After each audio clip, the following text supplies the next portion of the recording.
Analysis of financial statement में comparative statement जैसे बनाई जाती हैं, ऐसे ही कॉमन साइज स्टेटमेंट्स भी बनाई जाती हैं।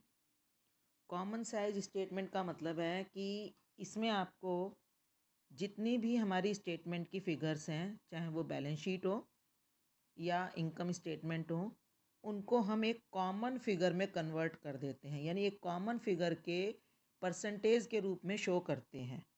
ठीक है, जैसे हम कंपैरेटिव स्टेटमेंट में क्या करते हैं कि करंट ईयर की फिगर को, जो करंट ईयर में जो चेंजेस आए हैं उनको हम बेस ईयर के बेस पर, यानी जो प्रीवियस ईयर है उसके बेस पर परसेंटेज के रूप में दिखाते हैं कि जैसे शेयर कैपिटल में कितने परसेंट चेंज आया, या रिजर्व्स एंड सरप्लसेस में कितने परसेंट चेंज आया, या हमारे एक्सपेंसेस इस साल पिछले साल के कंपैरिजन में कितने परसेंट बढ़ गए। लेकिन जो कॉमन साइज स्टेटमेंट होती है उसमें हम जितनी भी इंडिविजुअल फिगर्स हैं हमारी स्टेटमेंट की, चाहे वो बैलेंस शीट हो या इनकम स्टेटमेंट हो, उसको हम किसी एक कॉमन फिगर को बेस मानकर उसकी परसेंटेज के रूप में दिखाते हैं। तो एक बार हम इसका भी एक इलस्ट्रेटिव एग्जांपल देखते हैं। इसमें हम जो बनाते हैं ये सिंगल ईयर के लिए भी बना सकते हैं, और 2 साल जैसे कि हमें दिया था, हम 2 साल के रूप में भी के लिए भी बना सकते हैं। तो ये क्वेश्चन जो हमने कंपैरेटिव स्टेटमेंट में किया था वही क्वेश्चन है, उसी की अब हम कॉमन साइज बैलेंस शीट देखेंगे कैसे बनेगी। इसमें आपको वही 2 ईयर्स की अगर फिगर दे रखी हैं तो हम 2 ईयर्स पर करेंगे, और अगर 1 ईयर की फिगर आपको क्वेश्चन में गिवन हो तो हम 1 ईयर भी इसमें कर सकते हैं। ये एक वर्टिकल एनालिसिस है। ठीक है, यानी कि हम एक ही टाइम पीरियड के किसी एक फिगर को बेस लेकर बाकी के जितने भी अमाउंट हैं हम उसको उसकी परसेंटेज के रूप में दिखा रहे हैं। तो हमें ज़रूरी नहीं है कि हमें 2 साल का डाटा लेना हो। हालांकि बेटर एनालिसिस करने के लिए हमें 2 साल का डाटा, हम 2 साल की अगर फिगर्स को कॉमन साइज स्टेटमेंट में या कॉमन फिगर्स में कन्वर्ट कर लें तो हमारे लिए एनालिसिस ज़्यादा यूज़फुल हो जाता है। तो इसमें हम 2 साल का डाटा ही लेंगे।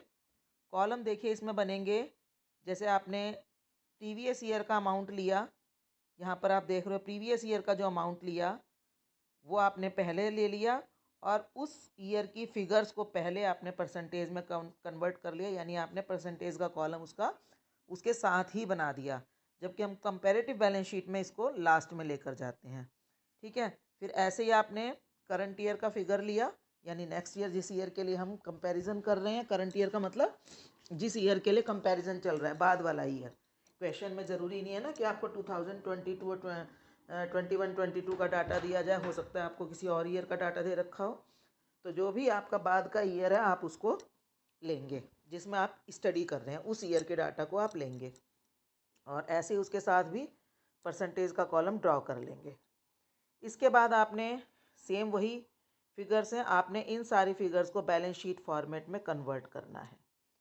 ठीक है, बैलेंस शीट फॉर्मेट के कन्वर्ट करने के लिए जैसे आपको पता ही है कि हम इक्विटी एंड लायबिलिटीज़ पहले बनाई जाती है कॉलम। इसके बाद हम शेयर होल्डर फंड बनाते हैं।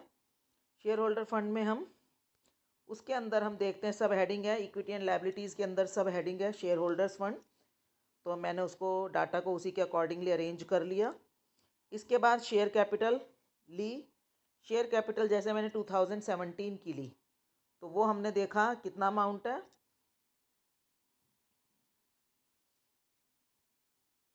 25 लाख लिया। तो हमने क्या करना है, इसमें पहले पूरी एक साइड की जो बैलेंस शीट है वो पहले प्रिपेयर कर लेनी है। देखो जैसे कि इसमें दिखाई दे रहा है आपको, शेयर कैपिटल 25 लाख मैंने जैसे लिखते हैं हमने उसको उसी फॉर्मेट में लिख लिया। रिजर्व्स एंड सरप्लसेस लिख लिए 60 lakh. Non current liabilities head के अंदर मैंने लॉन्ग टर्म बोरोइंग्स लिख ली 16 लाख, और करंट लायबिलिटीज़ लिख ली 5 लाख, 5 लाख, और इसका हमने बैलेंस शीट का टोटल कर लिया। ठीक है, सबसे पहला काम हमारा क्या है कि हमने एक साइड की पूरी बैलेंस शीट को तैयार कर लिया, और साथ में हमने दूसरी साइड की बैलेंस शीट को भी अपना तैयार हम साथ साथ कर सकते हैं, क्योंकि यहाँ पर जो कैलकुलेशंस करनी है वो किसी एक कॉमन फिगर को आपने बेस लेना है। तो बेटा बैलेंस शीट जब हम कॉमन साइज बनाएंगे तो कॉमन फिगर होगी उसकी टोटल। ठीक है, जैसे बैलेंस शीट में आपको पता ही है इक्विटी साइड का टोटल एसेट साइड के टोटल से मैच करता है, तो हमने पहले वही काम कर लिया, टोटल निकाल लिए दोनों के। और अब देखो क्या करना है कि हमें 1 बाय 1 हर अमाउंट को लेते जाना है और उसको इस फिगर से डिवाइड करते जाना है, यानी कॉमन फिगर से डिवाइड करके मल्टीप्लाइड बाय 100 करना है।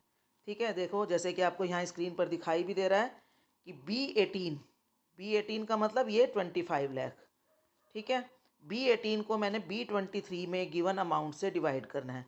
B23 मतलब 52 लाख, उससे मैंने डिवाइड करना है, जैसे कि ये यहाँ पर आपको दिखाई भी दे रहा है फॉर्मूले में। ठीक है बेटा, आपको फॉर्मूला बार में दिखाई दे रहा है। B18 ये सेल का एड्रेस है कि इस सेल में B कॉलम का 18, इसका इस एड्रेस पर क्या अमाउंट लिखा है 25 लाख, और ये 25 लाख किसको शो कर रहा है, शेयर कैपिटल को। तो ये कह रहे हैं कि इस सेल में लिखे हुए अमाउंट को इस सेल में लिखे हुए अमाउंट से इस सेल का अमाउंट यानी टोटल अमाउंट से आपने डिवाइड करके मल्टीप्लाइड बाय 100 करना है। ठीक है, तो ये हमने किया, तो ये आया 48.08%।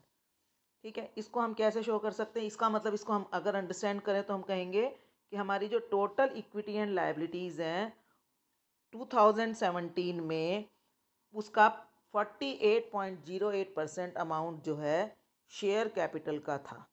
यानी टोटल इक्विटी एंड लायबिलिटीज़ में 48.08% अमाउंट शेयर कैपिटल का था। और ऐसे ही 11.54% अमाउंट जो है हमारा रिजर्व एंड सरप्लसेस का था। और अगर टोटल शेयर होल्डर फंड देखें तो देखिए ये अराउंड 60% जो हमारी इक्विटी एंड लायबिलिटी है, अगर मैं दोनों को देखूं क्योंकि ये दोनों शेयर होल्डर फंड हैं, तो इक्विटी एंड लायबिलिटी जो है टोटल उसका 60% पार्ट शेयर होल्डर फंड से आया हुआ है। ठीक है, अब ऐसे ही हम देखते हैं नॉन करंट लायबिलिटीज़ का क्या है। नॉन करंट लायबिलिटीज़ कितना परसेंट है, तो उसके लिए मैंने क्या किया, figure given in 16 lakh, B21 में जो फिगर है वो है 16 लाख, उसको मैंने B23 की फिगर से जब डिवाइड करके 100 से मल्टीप्लाई किया तो मुझे इसका भी परसेंटेज पता लग गया। कितना परसेंट है ये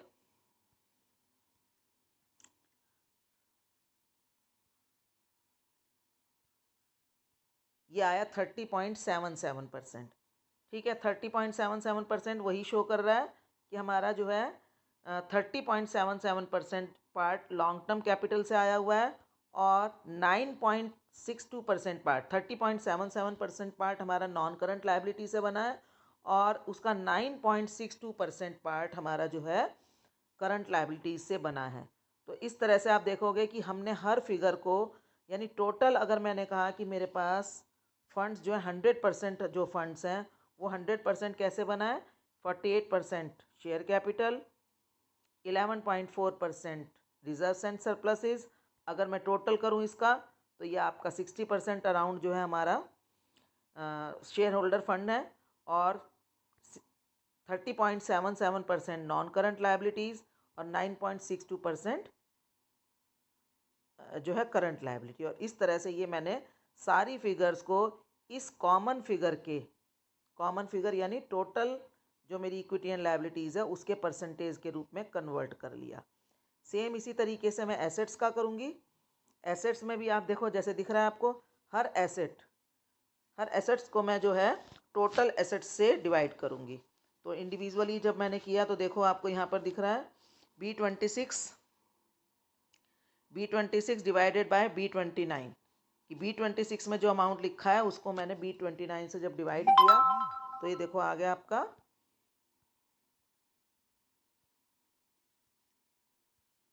67.31% आ गया।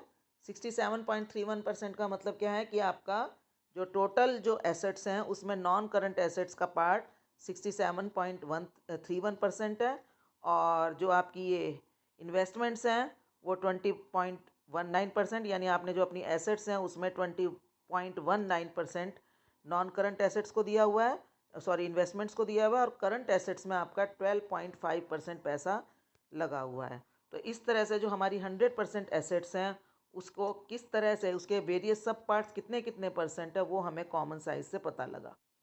ये हमने एक ईयर का बनाया, सेम इसी तरीके से हम दूसरे ईयर का भी बना सकते हैं। ठीक है, सेम ये मैं अब आपको इकट्ठा दिखा रही हूँ कि जैसे आपने सेकेंड ईयर यानी 2018 की फिगर्स ली, 25 लाख, 10 लाख, ये आपको 10 लाख दिख रहा है, 15 लाख। सेम वही मैंने एक बार फॉर्मेट तो बना ही लिया, अब उसमें मैंने प्रीवियस ईयर की फिगर ली। टोटल हमारा बैलेंस शीट का आया 14,50,000 और इस 14,50,000 को मैंने बेस ईयर मांगा, 54,50,000 को हमने बेस ईयर लिया, ये 100% हो गया। तो अब हम कैलकुलेट कर रहे हैं कि इस साल हमारा जो इक्विटी एंड लायबिलिटीज़ जो टोटल है उसमें शेयर कैपिटल का शेयर कैपिटल की जो कंट्रीब्यूशन है वो 45.87 है, जबकि पिछले साल ये 48.08 थी। यानी हमने अपने स्ट्रक्चर में चेंज किया है। शेयर कैपिटल का जो कंपोनेंट है वो लास्ट ईयर के कंपैरेटिवली कम हो गया है, जबकि रिजर्व्स एंड सरप्लसेस का कंपोनेंट घट गया है। इसमें देखो आप ध्यान रखो कि जो हमें परसेंटेज कन्वर्ट करनी है वो हमें इसी तरह से आपने जो है नेक्स्ट फिगर को करना है। 27.52% आया। जब आपने 15 लाख को 54,50,000 से डिवाइड किया, ये देखिए ये आपको फॉर्मूला दिखाई दे रहा है। तो करंट ईयर का जो है हमारा, करंट ईयर मीन्स जो नेक्स्ट ईयर है जिसको हम स्टडी कर रहे हैं, यहाँ पर करंट ईयर जो वर्ड मैं बोल रही हूँ वो ईयर ऑफ स्टडी हो गया। तो लॉन्ग टर्म बोरोइंग का जो कंपोनेंट आया है, जो उसके अंदर कंट्रीब्यूशन आया है वो 27.52% है। और ऐसे ही मैंने करंट लायबिलिटीज़ का निकाला, तो सेम वही मैंने उसी तरह से डिवाइड किया।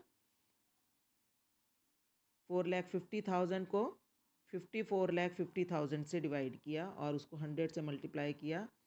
तो हमने देखा कि जो करंट लायबिलिटीज़ हैं वो 8.26% हैं और टोटल 100% जो हमारी कैपिटल है, इक्विटी एंड लायबिलिटी, उसके हमने ये डिफरेंट कंपोनेंट इस तरह से निकाल लिए।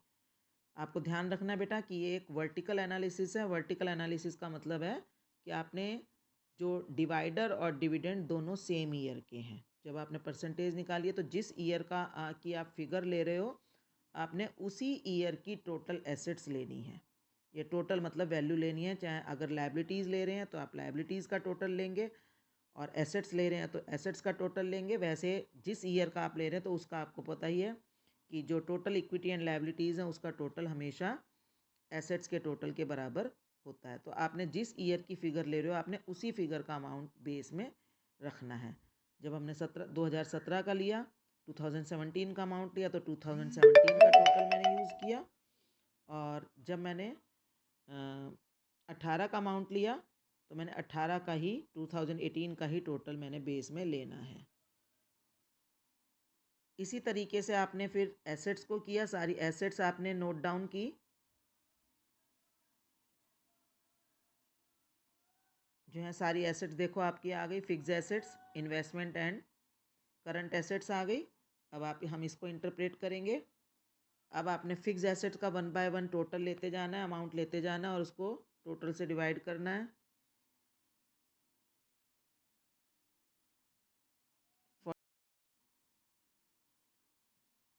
45.87% आया। ये हमारी क्या है, फिक्स एसेट्स हैं जो हमें शो कर रही हैं कि लास्ट ईयर 67.31 थी। अब वो जो है हमारा टोटल एसेट्स में इनका जो कंपोनेंट है वो रिड्यूस हो गया लास्ट ईयर के कंपैरेटिवली। सेम हमने इसी तरीके से नॉन करंट इन्वेस्टमेंट्स देखा कि उनका कंट्रीब्यूशन अब बढ़ गया। पहले 20.19, यानी कंपनी ने जो अपने फंड्स थे वो नॉन करंट इन्वेस्टमेंट्स में पहले 20.19% उसमें लगा रखे थे। अब उनकी जो टोटल एसेट्स हैं उसमें वो उनका कंट्रीब्यूशन 27.52% हो गया। और ऐसे ही हमने देखा करंट एसेट्स में इनका जो है कंट्रीब्यूशन अब बढ़ गया है। मींस जो टोटल एसेट्स हैं उनका अगर हम स्ट्रक्चर देखें तो अब स्ट्रक्चर लास्ट ईयर की अपेक्षा काफ़ी चेंज हो गया है। तो इस तरह से आपने देखा और इसके बेस पर कॉमन साइज स्टेटमेंट अगर 2 साल की बना ली जाती है तो हम कंपोनेंट का पूरे जो उनका जो स्ट्रक्चर है उसको स्टडी करके देख सकते हैं कि स्ट्रक्चर में कैसे चेंज आया। और इस तरह से जो है कोई भी इन्वेस्टर या कोई भी बैंकर, कस्टमर इसके बारे में डिसीजन ले सकता है कि मुझे कंपनी के साथ आगे कैसे रिलेशंस मेंटेन करने हैं। ठीक है बेटा, तो इस तरह से आपको कॉमन साइज स्टेटमेंट और कंपैरेटिव स्टेटमेंट मैंने 2 टूल्स बताए आपके, हमने 2 टूल्स किए बैलेंस शीट के, और दोनों में डिफरेंस यही रहा कि एक वर्टिकल एनालिसिस है, उसमें हमने सेम ईयर की फिगर को सेम ईयर के टोटल से डिवाइड किया है, और एक हमारा कंपैरेटिव एनालिसिस था जिसमें हमने जो हॉरिजॉन्टल था, क्योंकि हमने उसमें 2 ईयर की फिगर में जो है परसेंटेज आपस में उनका रिलेशनशिप कैलकुलेट किया था। ठीक है बेटा, तो अब आप इसकी प्रैक्टिस करेंगे।